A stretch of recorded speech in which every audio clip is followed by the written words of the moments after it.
आता सर्व प्रकारच्या आजारांपासून सुटकेसाठी विट्यात आली आहे होमिओपॅथी उपचार पद्धती, जिच्यामुळे शरीराची नैसर्गिक प्रतिकारशक्ती वाढते आणि रोग मुळापासून नष्ट करते. शरीराला कोणताही त्रास न होता आजारावर मात करण्यासाठी होमिओपॅथी उपचार पद्धती आजच सुरू करा.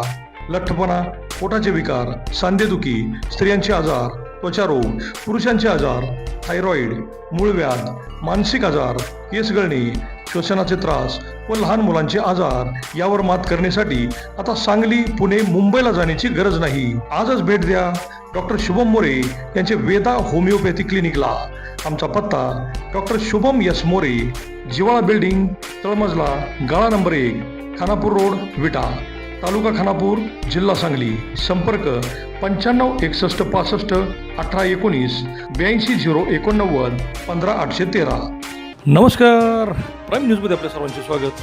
गोरगरीब सर्वसामान्य शेतकऱ्यांच्या प्रश्नांसाठी शिवसेना नेहमी मैदानात उतरत आहे. यावेळीही 3 ऑगस्टपासून सांगली जिल्हाधिकारी कार्यालयासमोर शिवसेनेने शेतकऱ्यांच्या मागण्यांसाठी ठिय्या आंदोलन केले. त्याला मोठे यश आले.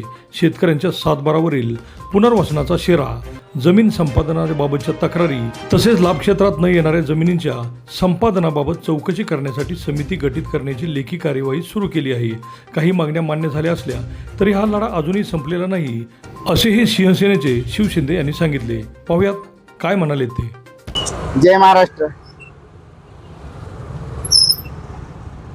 3 ऑगस्ट पासून जिल्हाधिकारी यांच्या कार्यालयाबाहेर शेतकरी बांधवांच्या न्याय हक्कासाठी व त्यांच्या जमिनी परत मिळाव्या, ज्या चुकीच्या पद्धतीने शासनाने व सरकारने काढून घेतल्या, यासाठी आपले बेमुदत ठिय्या आंदोलन चालू होतं.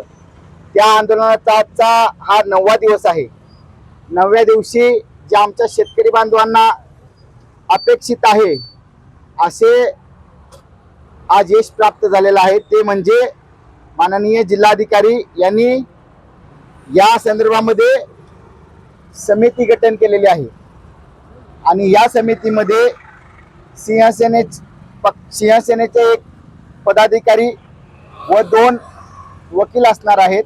त्या माध्यमातून आपण जिल्ह्यातल्या व पश्चिम महाराष्ट्रातल्या शेतकरी बांधवांच्या ज्या काही अडचणी असतील या पुनर्वसन व टेंबूच्या संदर्भामधल्या, त्या आपण सर्व सोडवणार आहोत. त्यानंतर मला आपल्याला असे सांगायचं आहे की आपण 2 जुलै रोजी माननीय मुख्यमंत्र्यापासून आपल्या तालुक्याचे तहसीलदार यांच्यापर्यंत हे पत्र दिलेलं होतं.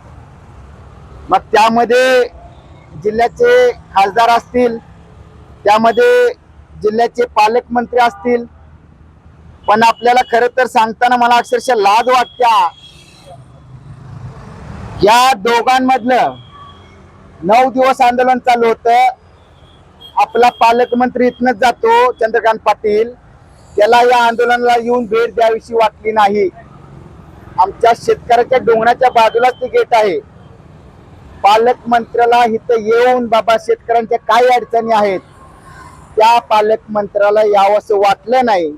पण हा गडी निवांत आपल्या पक्षातल्या कार्यकर्त्यांचं कार्यक्रम घेत जिल्हाभर सुटतो. या जिल्ह्याचा तो पालकमंत्री आहे चंद्रकांत पाटील. पालकमंत्री म्हणून तो कोणती कर्तव्य बजावतोय? आज या जिल्ह्याला आपल्या विशाल पाटील खासदार आहे. विशाल पाटलाच्या कार्यालयाला पण आपण पत्र दिलं होतं.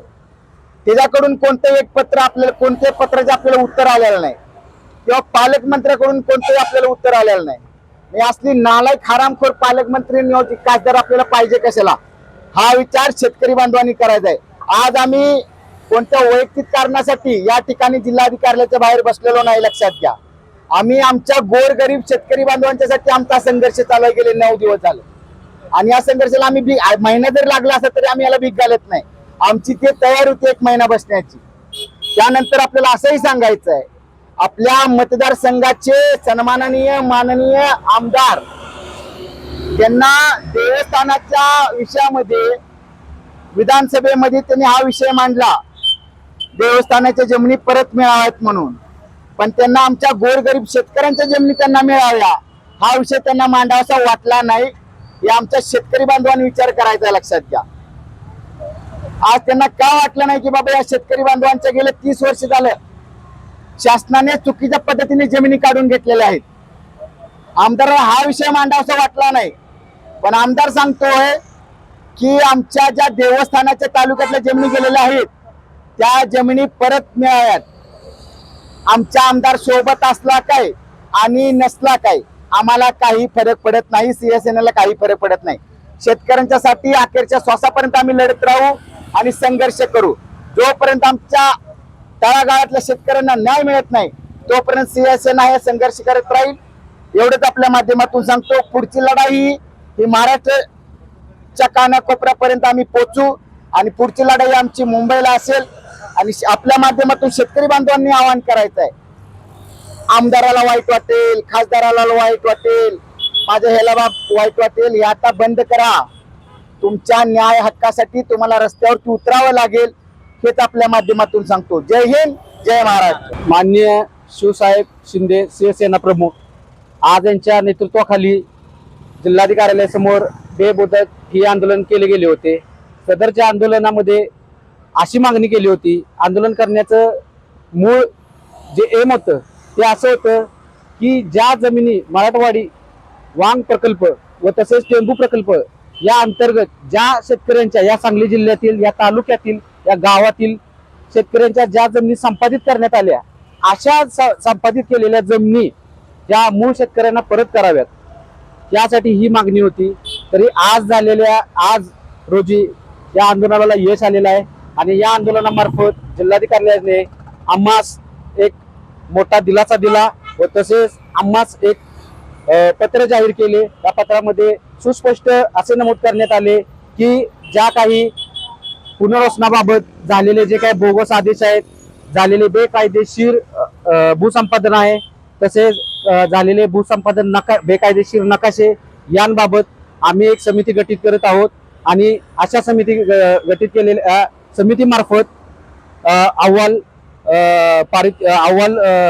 प्राप्त करून घेऊन सर्वांचा अहवाल हा आम्ही राज्य शासनाकडे मांडू व तशा पद्धतीत राज्य शासनाकडे मांडून घेऊन सदरच्या या ज्या बेकायदेशीर भूसंपादन केलेले जमिनी हा या मूळ शेतकऱ्यांना माघारी देण्याचे GR पारित करून घेऊ. जय हिंद, जय महाराष्ट्र. नमस्कार.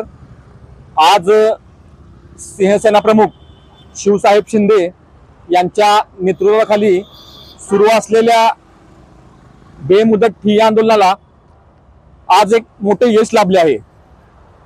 ते अशा पद्धतीने दिनांक 3 ऑगस्ट 2026 पासून शिवसेनेने जिल्हाधिकारी सांगलीच्या बाहेर बेमुदत ठिय्या आंदोलन सुरू केले होते. जे पुनर्वसनासंदर्भातील शेतकऱ्यांचे मूलभूत प्रश्न होते आणि त्यांच्या तक्रारीचा निपटारा करण्यासाठी शिवसेनेच्या नेतृत्वाखाली शेतकऱ्यांनी आंदोलन सुरू केले होते. तर या आंदोलनातील ज्या मूलभूत तक्रारी होत्या, पुनर्वसनातील शेरा कमी करणे, जे बोगस वाटप झालं आहे पुनर्वसनाच्या जमिनींचं त्यातून मार्ग काढणे, ज्या अधिकाऱ्यांनी